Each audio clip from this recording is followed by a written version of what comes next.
요한복음 16장 32절과 33절 더우시면 약으로 좀 드시면 됩니다. 앞에 에어컨을.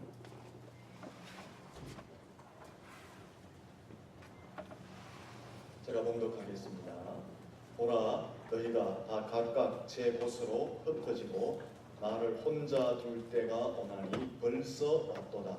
그러나 내가 혼자 있는 것이 아니라 아버지께서 나와 함께 계시느니라. 이것을 너희에게 이루는 것은 너희로 내 안에서 평안을 누리게 하려 함이라. 세상에서는 너희가 환난을 당하나 담대하라. 내가 세상을 이기었노라. 할렐루야. 네, 앞뒤자로 인사하겠습니다. 잘 되고 있습니다. 더 잘 될 것입니다. 한번 인사할까요? 세상에서 이미 승리하셨습니다. 인사하시기 바랍니다. 우리는 이미 승리한 승리자인 줄로 믿습니다. 그렇게 확신을 가지고 살아가셔야 합니다. 며칠 전에 부산에서 혼자 살던 60대 여성 김모 씨가 숨진 채 5년이 지난 후 자신의 집에서 백골된 상태로 다 썩어서 뼈만 남아있는 상태로 발견되어져서 우리 사회 속에 충격을 준 사건이 있었습니다. 지금 우리나라에는 고독사에 노출된 독거노인이 약 250만 명이나 된다고 합니다. 125만 명. 125만 명은 엄청난 숫자죠. 청도가 5만도 안 되니까요. 125만 명, 참 많습니다. 그래서 지금 정부나 사회 각 단체에서는 이 독거노인을 어떻게 할 것인가, 그 대책을 위해서 노력하고 연구하고 시스템을 준비하고 있습니다. 저희 교회에서도 앞으로 기독인을 위한 실버센터를 마련해서 홀로 계신 어른들을 모시는 그 사업을 해야 할 것이다 라고 생각을 합니다. 저 개인적인 생각입니다만 하나님이 우리 교회에 좀 더 은혜를 부어주시면 청도 인근에 좋은 요양시설을 만들어서 예수 믿는 어르신들만 모셔서, 왜냐하면 예수님 안 믿는 사람들하고 같이 있으니까 잘 지내시지 못하더라고요. 그분들은 술 먹고 담배 피고 또 뭐합니까? 고수도 치고 이렇게 하니까 예수 믿는 분들이 부담스러워하시고 양로원이나 또 요양원에 가서 잘 못 견디시더라고요. 그래서 저희 교회가 기독인을 위한 실버센터를 만들어서 저희 교회에 홀로 계신 어른들 물론이고 예수 믿는 사람들 누구든지 오시면 거기에서 기도하도록, 그러면서 거기서 아침에 예배드리고 우리 장로님들 돌아가면서 가서 신앙 간증도 하고 교육도 하고 때가 되면 여행도 같이 다니시고 남은 인생을 예수 믿는 사람들끼리 신앙생활하면서 보내는 그런 공동체를 앞으로 힘이 되면 했으면 하는 저 개인적인 바람이 있습니다. 그래서 남은 여생을 편하게 주님과 함께 보낼 수 있도록 섬기고 싶은 것입니다. 여러분, 살아있는 동안에 가장 큰 벌, 혹은 살아있는 동안에 가장 큰 상은 무엇일까? 제일 큰 벌은 혼자 지내야 되는 것입니다. 고립되거나 분리되거나 격리되거나 소외를 당하거나 왕따를 당하는 것이 가장 무서운 벌입니다. 그렇다면 제일 큰 상은 무엇일까요? 제일 큰 상은 더불어 함께 하는 것이 제일 큰 상입니다. 함께 몸을 부딪히며 아픔도 있고 눈물도 있고 고통도 있겠지만 즐거운 일도 있고 슬픈 일도 있겠지만 함께 더불어 사는 것이 가장 큰 복이다 하라는 것입니다. 그런데 함께 하는 것이 가장 큰 복임을 깨닫지 못하고 살아가는 것이 현대인들의 문제인 것입니다. 우리 옆 사람한테 한번 인사하겠습니다. 함께 끝까지 달려갑시다. 함께 하는 것이 복임을 알고 내가 지금 누군가와 함께 있다면 내가 복이 있구나, 그렇게 여기시고 살아가셔야 하는 것입니다.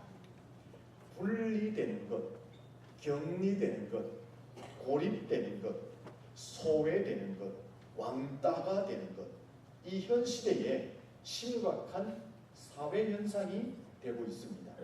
학교는 물론이고 직장에서 혹은 성인들도 서로 분리하고 격리시키고 고립시키고 소외를 시키고 왕따를 시키는 그런 현상들이 이 시대 가운데 많이 나타나고 있습니다. 이런 현상, 분리, 고립, 소외, 왕따, 이런 것은 사람들에 의해서도 나타나는 현상이지만 사회, 문화, 물질, 이런 것으로 인하여서 분리와 고립과 소외와 왕따를 당하는 그러한 시대가 우리가 지금 살고 있는 시대입니다. 사회가 산업화되고 정보화되고 최첨단화되면서 엄청난 속도로 변합니다. 그런데 이 변화에 적응하지 못하면 어떻게 됩니까? 사람들이 사회 속에서, 문화 속에서, 물질 속에서 분리되는 거예요. 고립되는 거예요. 소외되는 거예요. 왕따가 되는 것입니다. 오늘 이 시대에 많은 사람들이 사회 속에서, 문화 속에서, 물질 속에서 이렇게 분리되어져서 외롭고 고독하게 살아가는 사람들이 참 많이 있습니다. 여러분, 이런 분리, 고립, 소외, 왕따를 당하면 심한 스트레스를 받습니다. 우울증이 생깁니다. 정신장애가 생깁니다. 이것이 심하여지면 자신의 생명을 끊어버리는 극한 상황에까지 치닫게 되는 것입니다. 그러므로 사람들은 홀로 되는 것, 혼자 살아가야 되는 것, 여기에 대한 두려움, 불안을 가지고 있는 것입니다. 저도 나이를 먹는 건지 잘 이해가 안 되는데요. 예전에는 혼자 다니는 걸 좋아했습니다. 집에 아내가 있지만 아내를 데리고 함께 다니는 것이 부담스러웠습니다. 거추장스럽고. 근데 요즘은 어디 혼자 가려니까 왠지 두려워요. 저만의 생각인가요? 왠지 좀 불안해요. 그래서 함께 하는 것이 소중하다. 요즘은 어디 가면 꼭 데려가려고 해요. 그래야지 설거지도 해주고 이렇게 하니까요. 여러분, 사람이 살아가는 동안에 가장 큰 벌이 뭐냐? 바로 홀로 된다는 거예요. 사회와 문화와 사람들 속에서 분리된다는 거예요. 격리된다는 거예요. 고립된다는 거예요. 그래서 외로움과 고독 속에 처하게 되는 것, 이것이 가장 큰 벌이다 라고 말할 수 있습니다. 그래서 감옥에 가면은 사람이 잘못하면 감옥 속에도 잘못하면 어떻게 합니까? 그 사람을 분리, 격리시킵니다. 독방에다가 가둡니다. 독방에 가두는 것이 가장 큰 벌인 것입니다. 여러분 어떻습니까? 지금 혼자이지 않습니까? 여러분 지금 어떠세요? 사회와 문화와 물질 속에 분리되고 소외되고 고립된 상태에 있지는 않습니까?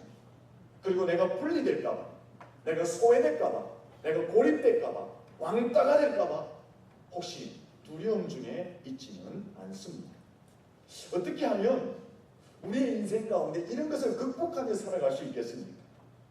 사회와 문화와 사람들로부터 분리되는 것을 극복하고 소외를 당하고 외로움을 당하는 것을 극복하며 어떻게 하면 살아갈 수가 있겠습니까?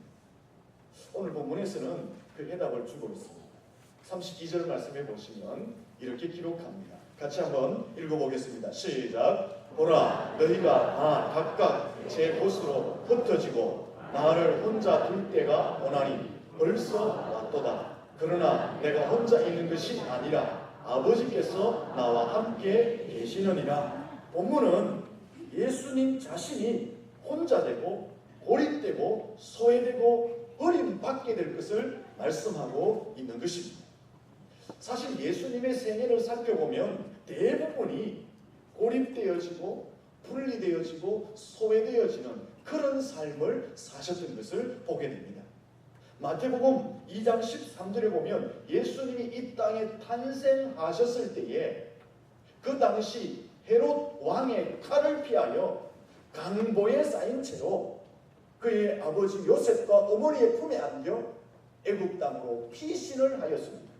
예수님은 태어나자마자 나라와 민족과 사람들과 조직들로부터 분리되어지는 고립을 경험하셨던 것입니다. 누가복음 4장 22절에 보면은 고향 사람들로부터도 외면을 당하고 버림을 받았습니다. 심지어 예수님은 자기의 사랑하는 가족들로부터도 이해를 받지 못하는 삶을 살았습니다. 사복음서를 보면은 마태복음, 마가복음, 누가복음, 요한복음 이 사복음서를 보면은 예수님께서 많은 기적을 행하시고 능력을 행하시고 권세 있는 말씀을 행하시고 또 친히 삶의 모범을 통해서 자신이 메시아인 것을 나타내 보여주었습니다. 하지만 성경을 잘 알고 성경을 해석하고 성경을 적용하는 제사장들, 바리새인들, 서기관들, 레위인들, 서기관들 이런 사람들은 예수님을 이단으로 취급하였습니다. 예수님을 정죄하였습니다. 그래서 예수님을 군중들로부터 분리시키려고 했습니다. 그 사회와 조직으로부터 고립시키려고 했습니다. 더 나아가서 예수님을 죽이려고 하였던 것입니다. 그래서 예수님은 생명의 위협을 피하여서 도망자의 삶을 살기도 하였던 것입니다. 그것뿐 아니죠. 오늘 32절 말씀을 보시면 제자들로부터도 예수님은 버림을 받고 홀로 될 것을, 제자들이 다 흩어지고 예수님 혼자 남게 될 것을 말씀하면서 예수님 자신이 혼자 될 것을 알고 있음을 본문에서 말씀하고 있는 것입니다. 예수님은 곧 제자들과 사람들로부터 버림을 받고 철저히 혼자 될 것을 알고 계셨습니다. 곧 군병들이 와서 자기를 잡아가고 제자들은 다 도망가버리고 베드로마저도 자기를 떠나게 될 것을 예수님은 아셨던 것입니다. 실제로 이 본문의 32절 말씀이 끝나고 나면 후에 연달아 어떤 일이 일어납니까? 군병들이 찾아와서 예수님을 잡아가고 베드로가 예수를 부인하고 신문을 당하고 폭행을 당하고 모함을 받고 흑색 선전을 당하고 단죄를 당하고 그리고 처형을 당하게 됩니다. 힘을 가진 자들이 대규모 여론몰이를 해서 예수님을 분리시키고 고립시킵니다. 속전속결식으로 예수님을 재판하여서 처형장으로 끌고 갑니다. 그래서 마침내 예수님을 십자가에 매달고 다 많은 그런 일들이 본문 이후에 계속해서 일어나게 되는 것입니다. 예수님께서는 자신이 이런 일을 당할 것을 모르셨을까요? 알고 계셨습니다. 예수님이 이런 일을 알고 계셨다는 것은 피하고자 마음만 먹으면 얼마든지 피할 수 있었다는 것입니다. 가룟 유다가 배신을 하여서 군병들을 데리고 잡으러 올 때 예수님은 이미 아셨기 때문에 그 자리를 피할 수가 있었습니다. 제자들이 배신할 것을 알고 있었기 때문에 그 상황을 바꾸어 놓을 수가 있었습니다. 빌라도의 법정에서도 권세 있는 예수님의 말씀을 통해서 자신의 무고함을 증명할 수가 있었을 것입니다.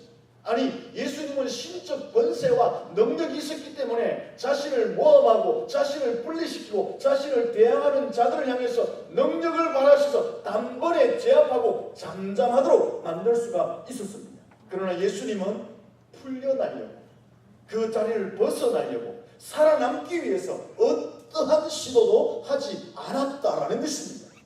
자신의 고독함 고독함과 자신의 분리와 자신의 소외된 그 길에서 벗어나려고 어떠한 시도도 예수님은 하지 않았습니다. 여러분, 예수님이라고 십자가의 고통, 십자가의 죽음, 그 외롭고 고독한 길에 대한 두려움이 없었던 것은 아닙니다.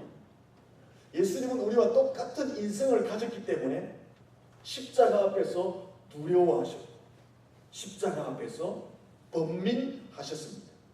마가복음 14장 33절 이하에 보면 그 십자가 앞에서 예수님의 마음을 표현합니다. 내 마음이 심히 고민하여 죽게 되었다고 말합니다. 그래서 36절 계속 보시면 아버지여 이 잔을 내게서 옮겨달라고 아버지 앞에 기도하였던 것입니다.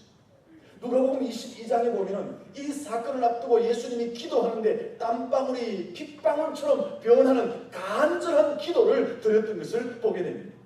마지막 십자가에 달려서는 예수님이 무슨 말을 합니까? 나의 하나님 나의 하나님 어찌하여 나를 버리셨나이까? 십자가를 앞두고 혹은 십자가를 지면서 예수님도 두려워하고 번민했던 자신의 마음과 자신의 모습을 그대로 드러내 보여주셨다라는 것입니다.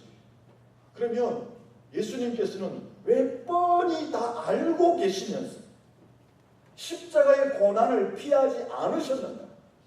예수님은 왜 뻔히 다 알면서 그 고난, 그 분리, 그 고독, 그 소외, 그 격리로부터 예수님은 피하지 않으셨는가라는 것입니다. 그리고 여러분 33절 끝에 한번 보십시오. 예수님이 이런 말씀을 합니다. 33절 끝에 내가 세상을 이기었노라. 이 말은요 십자가 지기 전에 예수님이 하신 말씀이거든요. 그런데 이 말씀을 보니까 십자가 지기 전인데 이미 예수님이 승리를 선포하고 있는 것입니다. 어떻게 그 고통과 지옥과 죽음을 내다보면서 오히려 승리를 선언할 수 있는가? 어떻게 절대 고독 속에서 분리와 소외와 왕따 속에서 오히려 예수님이 승리를 선포할 수 있었던가 하는 것입니다. 여러분 잘 한번 생각해 보십시오. 예수님은 모든 것을 다 아셨지만 그 고난의 길을 걸어가셨습니다. 그 분리와 소외의 길을 걸어가셨습니다. 예수님은 이미 십자가를 지기 전에 그 십자가에 대한 승리를 선포하고 있습니다. 그 고난과 분리와 고독과 외로움에 대한 승리를 선포하고 있습니다. 어떻게 해서 이런 승리를 선포할 수 있었느냐 하는 것입니다. 그 이유는 아버지 하나님이 함께 하심을 확신하고 계셨기 때문에 그렇습니다. 33절 말씀을 다시 한번 보겠습니다. 33절 말씀을 32절입니다. 돌려주시기 바랍니다. 32절을 같이 읽겠습니다. 시작. 보라 너희가 각각 제 곳으로 흩어지고 나를 혼자 둘 때가 오나니 벌써 왔도다. 그러나 내가 혼자 있는 것이 아니라 아버지께서 나와 함께 계시느니라. 할렐루야. 예수님께서는 자신이 혼자가 되는 것이 별 문제가 아니었습니다. 고향 사람들로부터 왕따를 당하고 믿었던 제자들이 자신을 떠나서 자신이 분리되고 철저히 혼자가 되는 것이 별 문제가 아니었습니다. 권세자들, 사회와 조직들이 단합을 해서 자신을 고립시키고 죽음으로 몰고 가는 것이 별 문제가 아니었습니다. 왜 그러냐? 아버지 하나님이 자기와 함께함을 믿었기 때문에 그렇습니다. 아버지 하나님이 자기와 함께함을 확신하고 있으니까 십자가 고난의 길을 당당하게 걸어갈 수가 있었던 것입니다. 아버지 하나님이 자기와 함께함을 믿었기 때문에 분리와 소외와 고립과 왕따의 길도 당당하게 걸어갈 수가 있었습니다. 아버지 하나님이 자기와 함께함을 믿었기 때문에 그 십자가 앞에서 이미 승리를 선포할 수 있었고 고난과 분리와 외로움의 길에서 이미 승리를 선포할 수가 있었다라는 것입니다. 여러분 예수님은 고난과 버림받음과 왕따에서 해방을 받았습니다. 어떻게 해서 해방을 받았습니까? 하나님이 나와 함께 계신다. 임마누엘의 확신으로 해방을 받은 줄로 믿습니다. 예수님께서는 오늘 우리를 향해서도 너희들도 이 확신, 이 믿음을 갖기를 원하고 계십니다. 하나님의 함께 하심을 믿을 수 있기를 축원합니다. 이 믿음이 있으면 어떤 처지에서도 승리할 수 있는 힘이 되기 때문에 이 믿음을 갖기를 원하고 있는 것입니다. 이 믿음이 있으면 사람과 사회로부터 내가 분리를 당하고 고립을 당하고 왕따를 당하고 절대 고독 속에 있다 할지라도 하나님이 나와 함께하는 그 능력으로 그것을 극복하고 승리할 수 있기 때문에 이 믿음을 가지라 라고 말씀하고 있는 것입니다. 하나님이 나와 함께한다는 이 믿음을 가지고 있으면 결정적인 영적 싸움에서도 우리가 승리하고 그 승리를 누릴 수 있기 때문에 이 믿음을 가지라라고 말씀하고 있는 것입니다. 이 믿음을 가질 수 있기를 축원합니다. 우리 옆 사람에게 인사하겠습니다. 하나님이 당신과 함께 하십니다. 여러분, 우리가 예수님을 믿는다고 하면서 하나님이 나와 함께한다, 이것을 모르고 산다면 나는 혼자다, 그래서 낙심하고 절망한다면 이건 영적인 병이 된 것입니다. 하나님이 나와 함께 계신다 믿지 못하고 나는 혼자야, 나 혼자밖에 없어, 이렇게 생각하는 것은 병에 든 것입니다. 어떤 병에 든 거죠? 나 홀로 병에 든 것입니다. 나 홀로 병에 들면 큰 문제들이 생깁니다. 우울증이 찾아옵니다. 나만 혼자라고 생각합니다. 무기력하게 됩니다. 대인 공포증이 생깁니다. 정신과 육체에 심각한 장애 현상들이 생기게 됩니다. 영적인 나홀로병에 걸려도 큰 문제가 일어나게 됩니다. 영적으로 나는 혼자야 라고 생각하면 믿음이 사라지기 시작합니다. 소망이 사라지기 시작합니다. 꿈과 목적이 사라지기 시작합니다. 영적으로 나만 혼자 있다고 생각하면 하나님에 대한 의심이 생기게 됩니다. 불평하게 되고 원망하는 자리에 나아가게 됩니다. 영적으로 나만 혼자야 라고 생각하면 성도와의 교제가 단절됩니다. 성도와의 교제가 단절되어지고 하나님과 단절되어지면 사단의 먹잇감이 되고 깊은 시험에 들게 되는 것입니다. 선지자 엘리야가 한때 나홀로병에 걸려 있었습니다. 아합 왕과 이세벨이 자기를 쫓아 죽이려고 할 때에 이 엘리야는 낙심합니다. 그래서 로뎀 나무 아래 앉아서 죽기를 고하였습니다. 여호와여, 넉넉하오니 지금 내 생명을 취하소서. 나는 내 열조보다 낫지 못하니이다. 하나님, 오직 나만 홀로 남았습니다. 이렇게 고백하며 죽기를 고하였습니다. 엘리야는 영적 나홀로 병에 걸려서 주님, 나를 죽여주십시오 하고 영적 침체에 빠져 있었던 것입니다. 여러분, 나홀로 병에 걸리면 이렇게 되는 것입니다. 이 엘리야가 어떻게 회복되어질까요? 하나님께서 사자를 보내어서 음식과 물을 먹이며 힘을 북돋워줍니다.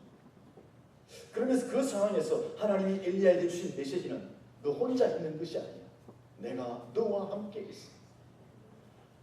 세상에 무릎 꿇지 않는 7,000명이 너와 함께 있어 라고 하시면서 하나님이 엘리야와 함께 있음을 그에게 말씀해 주셨던 것입니다. 엘리야는 나만 혼자 있는 줄 알았는데 하나님의 사자가 와서 먹을 것을 주고 물을 주는 것을 보니까 나만 혼자 있는 것이 아니구나. 하나님이 나만 혼자 있게 한 것이 아니라 숨겨둔 7,000명이 있었구나. 거기에서 힘을 얻는 것입니다. 여호와 하나님이 나와 함께 하는구나. 다시 힘을 내어서 끝까지 사역의 길을 달려가고 마지막에는 죽지 않고 회오리 바람을 타고 하나님 나라로 올라가는 그 일을 그가 경험하게 되었던 것입니다. 사랑하는 성도들, 하나님께서 함께 하시는 줄로 믿습니다. 나 홀로 있지 않음을 믿을 수 있기를 축원합니다. 여러분, 한번 생각해 보십시오. 모세가 혼자라면 어떻게 바로 왕과 싸울 수가 있었겠습니까? 모세가 혼자 가면 어떻게 200만 명이나 되는 엄청난 무리를 이끌고 광야길로 행군해 나갈 수가 있었겠습니까? 없었을 것입니다. 아버지 하나님이 함께한다는 확신을 가졌기 때문에 바로와 싸워 승리할 수 있었고 200만 명이나 되는 무리를 이끌고 광야를 행군하여 승리할 수 있게 된 것입니다. 여호수아가 어찌 혼자 가나안 땅을 정복할 수가 있었겠습니까? 하나님이 함께한다는 확신이 있었기 때문에 가나안 땅을 정복할 수가 있었던 것입니다. 요셉이 어떻게 애굽의 국무총리가 자기가 홀로 될 수 있었습니까? 하나님이 그와 함께하였기 때문에 그 모든 고난과 어려움이 계속되어졌지만 그것을 극복하고 승리할 수가 있었던 것입니다. 바울이 나 홀로 어떻게 이방인의 사도로 사명을 감당할 수가 있었겠습니까? 아닙니다. 하나님이 바울과 함께 했기 때문에 이방인의 사도로 사명을 감당할 수가 있었던 것입니다. 하나님이 여러분과 함께 하시는 줄로 믿습니다. 33절 말씀을 다 같이 한번 보겠습니다. 같이 한번 읽습니다. 시작. 이것을 너희에게 이르는 것은 너희로 내 안에서 평안을 누리게 하려 함이라. 세상에서는 너희가 환난을 당하나 담대하라. 내가 세상을 이기었노라. 오늘 33절을 보니까 너희가 세상에서 환난을 당한다고 말합니다. 우리도 예수님처럼 환난을 당한다라는 것입니다. 사람들로부터 버림을 당하기도 하고 배신을 당하게 되기도 한다라는 것입니다. 우리도 억울한 일을 당하게 되기도 한다라는 것입니다. 심지어 내 가까운 사람들로부터 배신을 당하고 버림을 당하게 되기도 한다라는 것입니다. 그러나 너희가 담대하라. 왜 담대하라고 말씀합니까? 그때에 모든 사람들이 우리를 떠난다 할지라도, 우리가 어려운 일을 당한다 할지라도, 억울한 일을 당한다 할지라도 하나님께서는 우리를 버리지 않기 때문에 담대하라고 말씀하고 있는 것입니다. 환난과 배신과 억울한 상황과 사건들 속에서도 하나님이 함께 하시기 때문에 담대하라 그렇게 말씀하고 있는 것입니다. 무엇보다도 세상을 이기신 예수 그리스도가 우리와 함께 하기 때문에 세상에서 담대하라고 말씀하고 있는 것입니다. 사랑하는 성도 여러분, 여러분의 인생 가운데 세상적인 것들을 많이 든든히 혹은 이렇게 주변에 저축하고 모아놓으셨죠. 물질이나 집이나 지식이나 인맥 이런 것들을 지금까지 많이 모으셨잖아요. 그걸 모으는 이유가 무엇입니까? 나의 든든한 울타리가 되고 내가 어려울 때 기댈 수 있는 언덕이 되기 위해서. 근데 가만히 보면은 우리가 확보해 놓은 세상적인 지위나 재산이나 지식이나 인맥이나 심지어 가족까지도 언제까지나 내 곁에 머물러 있지 않더라라는 것입니다. 가만히 보면 내가 세상적으로 확보해 놓은 것 이것들은요 내 인생의 결정적인 순간에는 다 사라지고 없더라는 것입니다. 다 날아가고 떠나가고 말더라는 것입니다. 어디 그것뿐입니까? 내가 세상 것을 확보해 놓은 내가 붙들고 있는 그것들은 어떻게 보면 내가 결정적인 순간에는 오히려 나를 배신하고 아니 나를 더 깊은 수렁 속으로 집어넣는 그런 일들을 경험하게 되더라라는 것입니다. 결국 무엇을 이야기합니까? 내가 나의 든든한 울타리로 많은 것을 확보하고 있지만 결국 인생은 혼자 쓰게 되더라는 것입니다. 그러나 성도들은 결코 혼자가 아닌 줄로 믿습니다. 언제까지나 하나님이 우리와 함께 하시는 줄로 믿습니다. 지위나 재산이 다 날아가도 나와 가까이 있던 주변 사람 심지어 가족까지도 결정적인 순간에 내 곁을 떠나가는 그 순간에도 살아계신 하나님은 나와 함께 하시는 줄로 믿습니다. 여러분이 이 믿음의 확신을 가지고 있으면 고독과 분리와 외로움과 왕따 속에서 외롭지 않게 살 수 있습니다. 극복하며 살 수 있습니다. 세상의 어려움도 이기며 살아갈 수가 있는 것입니다. 어제나 오늘이나 영원토록 변함없으신 주님 우리와 함께 하시는 줄로 믿습니다. 시편 139편 8절에 보면요, 내가 하늘에 올라갈지라도 거기 계시며 음부에 내 자리를 펼지라도 거기 계시며 바다 끝에 거할지라도 하나님이 함께 하신다고 말씀하고 있습니다. 내가 하늘에 올라갈지라도, 내가 음부에 내려갈지라도, 내가 바다 끝에 있다 할지라도 주의 손으로 나를 인도하시고 주의 오른손으로 나를 붙들어 주신다고 약속하고 있는 것입니다. 이 하나님이 여러분과 함께 하시는 줄로 믿습니다. 여러분이 어디에 있든지, 어떤 형편에 있든지, 어떤 고립과 분리의 형편에 있든지 하나님이 함께 하시는 줄로 믿습니다. 욥의 고난 가운데 하나님이 함께 하셨습니다. 다니엘의 사자굴 속에 하나님이 함께 하셨습니다. 사드락과 메삭과 아벳느고가 7배나 더 긍휼히 불타는 그 풀무불 속에도 하나님이 함께 하셨습니다. 요셉이 종으로 팔려가서 고난의 연속의 현장 속에 있는 그 순간에도 하나님이 함께 하셨습니다. 다윗이 골리앗 앞에 서일 때도 하나님이 함께 하셨습니다. 바울이 감옥에 있을 때도 하나님이 함께 하셨습니다. 그래서 어떻게 하셨습니까? 이기게 하시고 존귀하게 하시고 하나님의 영광을 드러내게 하신 줄로 믿습니다. 사랑하는 성도 여러분, 여러분의 인생이 어렵습니까? 외롭습니까? 고독합니까? 그렇습니다. 사람의 인생은 가만히 보면 외로움의 연속입니다. 고독의 연속입니다. 어려움의 연속입니다. 그러나 또 한 가지 분명한 사실이 있습니다.